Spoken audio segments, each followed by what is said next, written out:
Family অন্য এটা ভিডিঅ'লৈ আপোনালোক সকলোকে স্বাগতম জনাইছো। আজি আপোনালোকলৈ আগবঢ়াম বুলি ভাবিছো চিকেন 65 ৰেচিপি। ৰেচিপিটো বনাওঁতে আপোনালোকক মই কি সামগ্ৰী ৰেচিপিটো বনাবৰ বাবে প্ৰয়োজন হয় সেইখিনি দেখাই যাম। এতিয়া বলক তেনে আমি পলম নকৰি পেলাই ৰেচিপিটো বনাবলৈ আৰম্ভ কৰোঁ। এয়া মই প্ৰথমে মিডিয়াম সাইজত কটা হাড় নথকা চিকেন লৈছো। তাৰ পাছত আধা চামুচ জলকীয়া গুড়ি দিছো,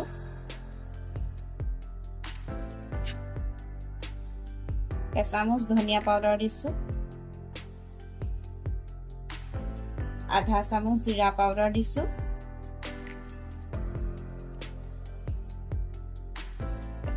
এচামুচ আদা নহৰু দিছো,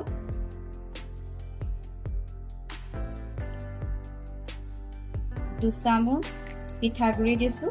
আপোনালোকে পিঠাগুড়িৰ পৰিৱৰ্তে কৰ্ণফ্ল'ৰ দিব পাৰিব।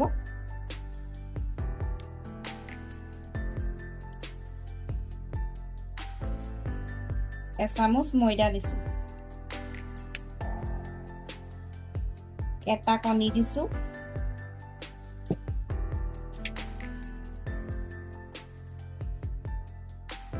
সোৱাদ অনুসৰি নিমখ দিছো,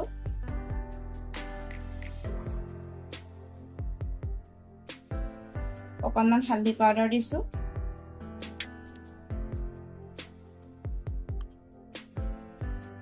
এচামুচ নেমু ৰস দিছো,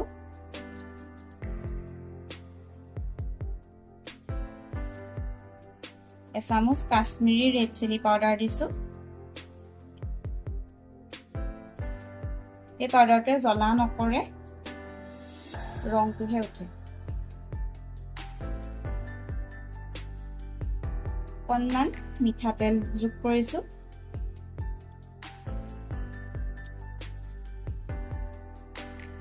তাৰ পাছত এনেদৰে ভালদৰে সানি লৈছো। আপোনালোকে নেমু ৰসৰ পৰিৱৰ্তে ভিনেগাৰো যোগ কৰিব পাৰিব।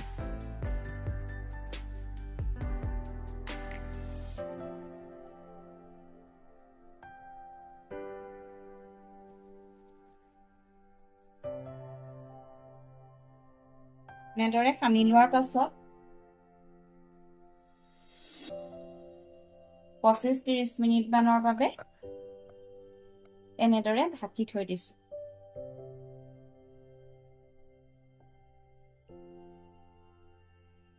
আধা ঘণ্টাৰ পাছত ইয়াত ঢাকনাখন আঁতৰাই ললো। মই অথনি মিট মছলা ইয়াত যোগ কৰিবলৈ পাহৰিছিলো, সেইবাবে এতিয়া মিট মছলা আধা চামুচ ব্যৱহাৰ কৰি লৈছো। মই ইয়াত 150 গ্ৰাম চিকেন ব্যৱহাৰ কৰিছো। আপোনালোকে যদি ইয়াতকে কম বেছি পৰিমাণে ব্যৱহাৰ কৰে তেন্তে মছলাৰ পৰিমাণো কম বেছি পৰিমাণে হ'ব।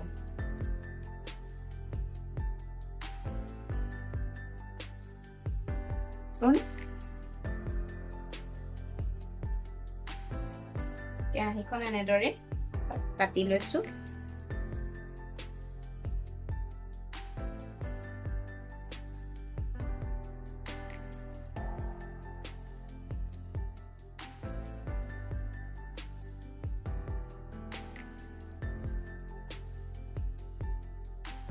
কেৰাহীখন গৰম হোৱাৰ পাছত এতিয়া মই মিঠাতেল দি লৈছো।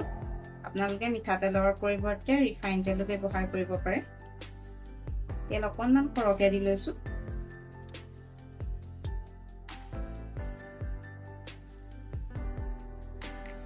তেলখিনি গৰম হোৱাৰ পাছত গেছটো মিডিয়াম ফ্লেমত দি পেলাই মাংসখিনি এনেদৰে পিচ পিচকৈ দি লৈছো।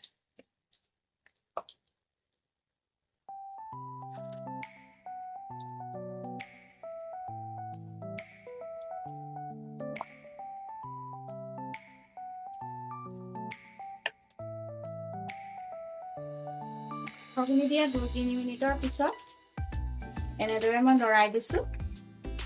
আপোনালোকে ঘনাই লৰাই নাথাকিব, তেতিয়া মাংসখিনি লাগি ধৰাৰ চান্স থাকে।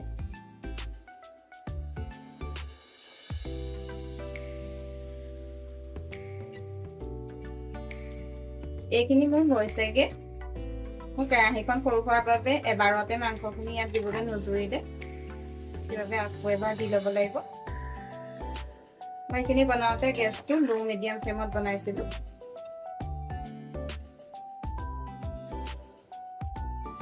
এই আপোনালোকে দেখা পাইছে চিকেনখিনি প্ৰায় হৈ উঠিছে আপোনালোকে খাব সময় গেছটো অকণমান বঢ়াই দিব বাকি আগৰখিনি সময়ত আপোনালোকে বনাওঁতে লো মিডিয়াম ফ্লেমত বনাব তাৰ পাছৰ পদ্ধতিটোৰ বাবে মই কেইফুটমান নহৰু এইটো সাইজত এনেদৰে মিহি মিহিকে কুটি লৈছো এটা কেঁচা জলকীয়া লৈছো আৰু কেইখিলামান নৰসিংহ পাত লৈছো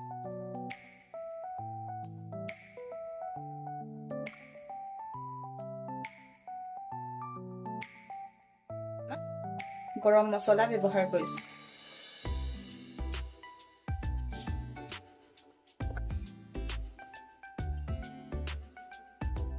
এয়া দেখিছে আপোনালোকে আমাৰ চিকেন 65 ৰেচিপি ৰেডি হৈ উঠিছে এনেদৰে সজাই লোৱাৰ পাছত মই ইয়াত এচামুচ নেমুৰ ৰস যোগ কৰিছো পিঁয়াজৰ সহায়ত এনেদৰে প্লেটখন ভাল দেখিবৰ বাবে সজাই দিছো আপোনালোকে যদি ভিডিঅ'টো চাই ভাল পালে তেতিয়া লাইক আৰু সাবস্ক্ৰাইব কৰিবলৈ নাপাহৰিব ভিডিঅ'টো শেষলৈকে সম্পূৰ্ণকৈ চোৱাৰ বাবে ধন্যবাদ